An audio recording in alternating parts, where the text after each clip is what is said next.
How do you access environment variables in Node.js? If you've ever accidentally committed an API key to GitHub, you know why this matters. Node.js provides a global object called process.env that contains all environment variables. You can access any variable using either dot notation like process.env.database_URL or bracket notation like process.env bracket database_URL. Both work identically, but dot notation is more common for variable names that follow JavaScript naming rules. Here's a critical detail that trips up beginners: all environment variables are strings.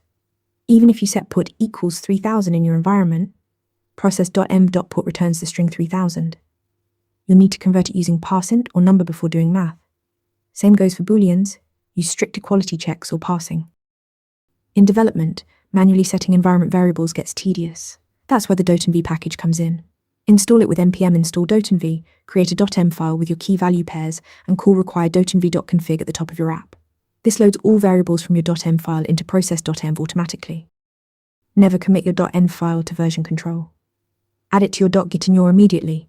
Instead, commit a .env.example file with placeholder values so teammates know what variables they need to set. Remember, process.env is your gateway to environment variables. Use dotenv for local development, and always keep secrets out of Git. Practice this in your next Node project. Want to get better at answering questions like this? With Interview Mentor, you practice real interview questions out loud. You get personalized feedback and a grade on every answer, and you can track your improvement over time.